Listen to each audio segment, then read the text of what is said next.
మీకు ఒకవేళ నమ్మకం లేకపోతే ఇక్కడ అన్ని ప్రూఫ్స్ ఉన్నాయి. సార్ నా బిడ్డకు క్యాన్సర్ వచ్చింది. ఆమెకు 3వ స్టేజ్ దాటి 4వ స్టేజ్కి వచ్చింది. ఆమెకు కీమోథెరపీ పెట్టాలంటే 25,000 40,000 వరకు ఉన్నదంట సార్. మా దగ్గర ఏం లేవు.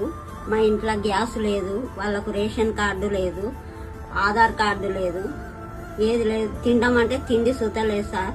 దయచేసి ఈ అబ్బాయి కోసానికైనా ఏమన్నా సాయం చేయండి సార్.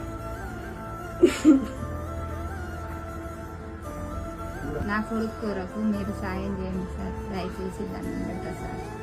ప్రశాంతంగా పండుకోనికి వీరింట్లో కరెంటు లేదు, తినడానికి సరిగ్గా బియ్యం లేవు. ఆ ముసలం పని పోతే గానీ వీళ్ళ పూట గడతలేదు. అంతేకాకుండా వీళ్ళకి ప్రాపర్ వాష్రూమ్ లేదు. మీకు ఒకవేళ నమ్మకం లేకపోతే ఇక్కడ అన్ని ప్రూఫ్స్ ఉన్నాయి. వాళ్ళు వేయిన హాస్పిటల్ గానీ బిల్లు గానీ ప్రతి ఒక్కటి సహా అన్ని ఉన్నాయి. మీకు దోచినంత మాత్రం పక్కా సాయం చేయండి. మీకు తెలిసిన వాళ్ళు పెద్దవాళ్ళు కానీ ప్రతి ఒక్కరికి వీడియో షేర్ చేయండి. చూడండి, అన్న కొంత ముందుకు రానియండి. ఇది చూడండి, క్యాన్సర్ ఉన్న వాళ్ళకి మాత్రమే పక్కా అవుతుంది. తెలిసిన ప్రతి ఒక్కరు వీడియో మాత్రం పెద్ద అధికారులకు షేర్ చేయండి. మాకు తోచిన సాయం చేద్దాం, మనకు కూడా మంచి పేరు వేసుకున్నాం. మీరేమన్నా సాయం చేయండి సార్, దయచేసి చెప్తున్నాను సార్.